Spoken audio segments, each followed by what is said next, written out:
Hey, welcome back, guys. Thanks again for joining us. And today we're going to talk about a drum that Joel from Drum.Pizza, who has a great channel, by the way, said should not exist. Well, I kind of agree.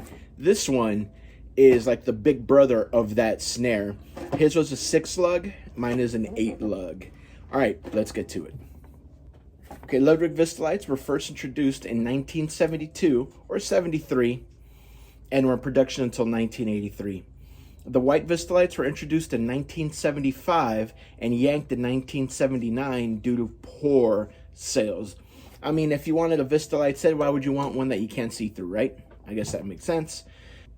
Not to mention that all Vistalites were known for cracking, so especially around the seam, I mean everywhere, they're just known for cracking. Sometime around 79, Ludwig accidentally purchased, or triple purchased in one order, the white acrylic that they used to make their Vistalite drums. So they decided to try and get rid of it. What they do? Well, they went out and they started wrapping them in chrome. So that's why when you go on Craigslist or all the other websites, you can see a bunch of like chrome over Vistalite everywhere, because they were just trying to get rid of. I've never known anyone to have one, and I can only imagine how heavy they are. Sound-wise, they're known to be very bright and loud. Not a lot of warm depth, obviously, but they project really well. So if you're using them to play live somewhere that's really wide open, where you're not going to get a lot of bounce back, I think this would be a great choice for you. Like I said, Joel from Drum.Pizza talked about his having 6 lugs. So his is essentially a Pioneer. Mine has the 8 lugs. Both of them are 5x14. So mine is essentially a Jazz Fest with a Vistalite shell instead of the wood shell, which would be a traditional Jazz Fest. Other than that, his has all the traditional appointments of the Pioneer, and mine has all the traditional appointments of a Jazz Fest. All right, guys, you can tell by looking at the serial number of the blue and olive badge that this drum dates to about 1978, early 1979. I can tell it's prior to August of 1979, because in 79, Ludwig went to the rounded corners on these 2 corners. That was due to the fact that they kept getting caught on people's clothing, and they kept bending and breaking the badges. So Ludwig decided to, once again, get rid of the corners, the pointy corners, and go for the rounded 4 corners. Let's see what else we can learn just by spinning this around. Okay, this one has our P85 that everybody is very familiar with. The P85 on this snare goes to 1980. You can tell by the fact that it only has 2 holes, okay? If it had no holes, it'd be 1984. If it only has 2 holes, it's 1983. Once again, just to note, Ludwig was the last drum company to get away from the cord, meaning that in 1984 was the first time the snare strainer, was a P85 by the way, that had no holes, and it had the bracket so you could slide the strap into, okay? So that's one way.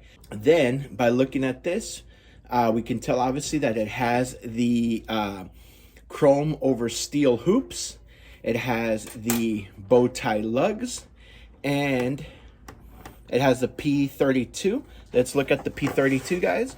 If you can look at it really closely, if you can catch it, you can, let me see, you might not be able to tell, but the little leg on the L and the G do touch, which tells you that it is a 70s era Ludwig. One other thing, in 1975, Ludwig went from the 3/4 inch knob to the 1-inch knob.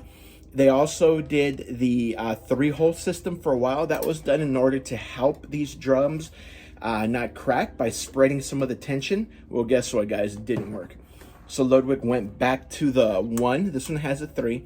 So everything on here tells me that this is from about 1978, early 79. The only thing that's a little off is going to be the old throw-off.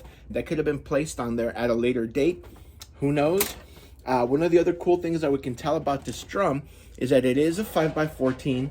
It does have the Ludwig 20-strand snare wire and the round muffler as well. So once again, let's take a quick look at this drum. All right. And hey, Joel from Drum.Pizza, If you're watching this, brother, I agree with you. These should not exist. And once again, why they do is because Ludwig was just trying to get rid of all the stock. So they were using it wherever they could. Once again, they were rewrapping with chrome just to get rid of them. And they made these drums, which I've never seen anywhere advertised, and then it just popped up, so I decided to get it because I thought it'd be a cool video. I will be doing a video on this next where I show you guys how I clean them and lightly restore this. Obviously, this is not really in need of a restoration, more of a cleaning. It does seem to be all original. The only thing in question would be the throw off. All right, guys, well, once again, thank you for joining me. And if you like the information that I'm putting out, please like, subscribe, and maybe share this video with other drum enthusiasts that you think might enjoy some of this knowledge, and then we can all nerd out together. Till the next one, guys, you guys have a great one.